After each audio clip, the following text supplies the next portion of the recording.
Hi, welcome back to my channel. आप लोगों का बहुत बहुत स्वागत है मेरे ब्लॉग्स में। देखिए, बहुत सारे सवाल आप लोगों ने मुझसे किए हैं जिनका जवाब मैं आपको नहीं दे पाई क्योंकि बहुत ही बिजी थी इन दिनों।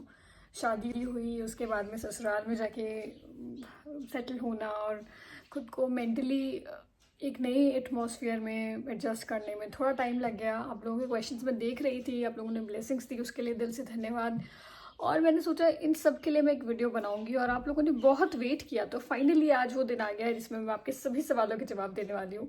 कुछ लोगों ने तो मुझे ये भी बोला कि आप कोई जवाब नहीं दोगे इसलिए हम आपको अनफॉलो कर रहे हैं, तो जो कि मुझे बहुत चुभा कहीं कि आप लोगों को मैं फैमिली बोलती हूँ और आप लोगों ने थोड़ा सा पेशेंस नहीं दिखाया मुझे लेके, जबकि आप मेरी सिचुएशन को अच्छे से जानते थे। लेकिन कोई बात नहीं, बहुत लोगों ने प्यार भी दिया, पॉजिटिवली रिएक्ट किया, जिसके लिए मैं तहे दिल से शुक्रिया करना चाहूँगी उनका।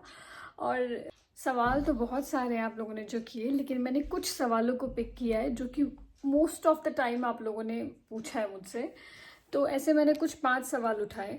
ठीक है, आपका भी लाजमी था पूछना क्योंकि आप लोग भी बहुत क्यूरियस थे मेरी लाइफ को जानने के बारे में और मेरी लाइफ में अब क्या चल रहा है वो सब। लेकिन मैंने आपसे लोगों से थोड़ा सा टाइम इसीलिए मांगा था ताकि मैं अपने मेंटली एक स्पेस में आ जाऊँ, वहाँ पे मैं अच्छे से आपको बता सकूँ।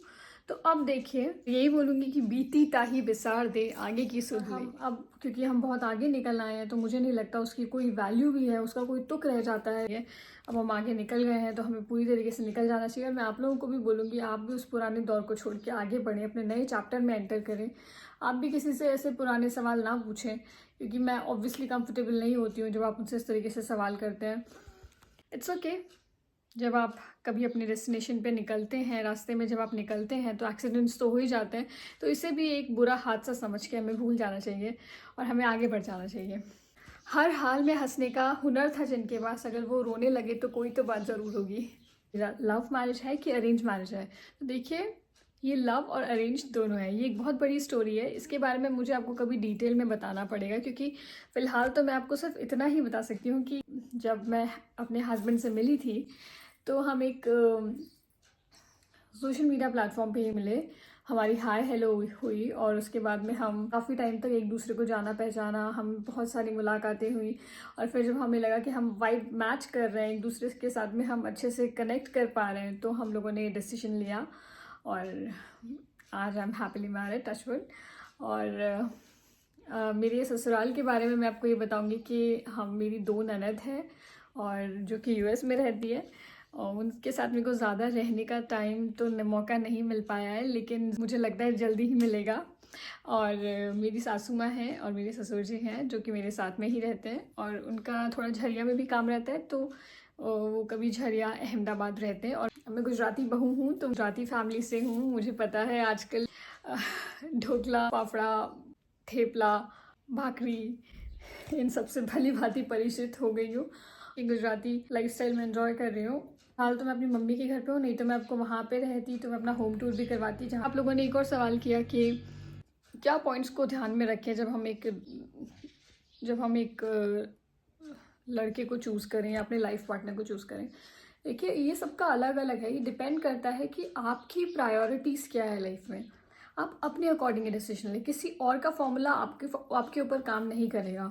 सबकी लाइफ का फंडा अलग होता है, सबकी लाइफ के गोल्स अलग होते हैं, सबकी लाइफ के अप्रोचेस अलग होती हैं। तो मेरा कहने का मतलब यही है कि आप अपने आप को देखें कि आप किस टाइप के हैं, आपको क्या करना पसंद है और आप जो करना चाहते हैं सामने वाला उसको प्रमोट करता है या फिर सामने वाले के अपने अलग डिमांड्स हैं, उस हिसाब से आप डिसीजन लें। और आप लोगों ने मुझसे सवाल किया कि आप चारू के बारे में जिक्र क्यों नहीं करते हैं। तो देखिए, चारू दीदी एक ऐसा व्यक्तित्व है जिनके बारे में उनको बार बार परिचय यहाँ पे करना या उनके बारे में बार बार बोलना ये कुछ उतना इम्पोर्टेंस नहीं रखता है क्योंकि वो ऑलरेडी अपने काम में अच्छा कर रही हैं। और जहाँ तक मेरा उनका जिक्र करने का है तो आप सभी को पता है, she is my elder sister. और जब वो यहाँ आती है तो मैं वीडियोस बनाती हूँ, लेकिन मैं वीडियोस कम बनाती हूँ। हाँ, क्योंकि मुझे ऐसा लगता है कि मैं जो उनसे कनेक्ट हूँ, मैं उस मोमेंट्स को, मैं उस इमोशंस को जीना चाहती हूँ और मैं जीती हूँ उस टाइम पे। तो मैं शायद उनको इतना कैप्चर करके अपने वीडियोस में नहीं डालती हूँ। लेकिन आप सभी को पता है कि चारू दीदी ही है जिन्होंने हमारे घर में सबसे पहले ब्लॉगिंग की थी। तो हम लोग उन्हीं को थैंक्स देंगे कि हमारे अगर हम लोगों ने चैनल ग्रो किया है या फिर बनाया है तो सबसे बड़ा योगदान है जो उन्हीं का ही है, चाहे वो मेरा चैनल हो चेतन और मोनिका का हो चाहे मम्मी का हो, सबका जो क्रेडिट जाता है वो चौधरी को ही जाता है। और मेरे ज़िक्र करने की बात, तो अगर मैं ज़िक्र करूं या ना करूं, इससे ये बिल्कुल भी आप जज मत कीजिए कि हम लोगों में प्यार नहीं, क्योंकि हम दोनों एक दूसरे से बहुत प्यार करते हैं और इसको हमें कोई वैलिडेशन की ज़रूरत नहीं है। प्यार बहुत है और जो शब्दों में बयान नहीं हो सकता। जैसे आप अपनी बहन भाइयों को प्यार करते हैं, जैसा बॉन्ड आप अपनी बहन के साथ में शेयर करते हैं, वैसा ही बॉन्ड मैं शेयर करती हूँ अपनी बहन के साथ में।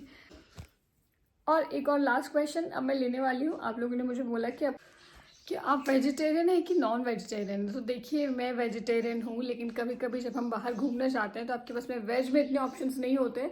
आप लोगों ने मुझसे मेरे करियर के बारे में पूछा, मेरी पढ़ाई के बारे में पूछा, मेरे यूपीएससी के बारे में पूछा। तो देखिए, यूपीएससी का तो फ़िलहाल मैं नहीं दे रही हूँ एग्ज़ाम, लेकिन हाँ मैं ज़रूर फिगर आउट कर रही हूँ। पढ़ाई मैंने नहीं छोड़ी है, पढ़ाई मैं ज़िंदगी में कभी नहीं छोड़ सकती। और मुझे लगता है कि जब मैं 80 साल की हो जाऊँगी, 80 ईयर्स ओल्ड, तब भी मैं पढ़ाई करूँगी। और पढ़ाई की कोई उम्र नहीं होती है।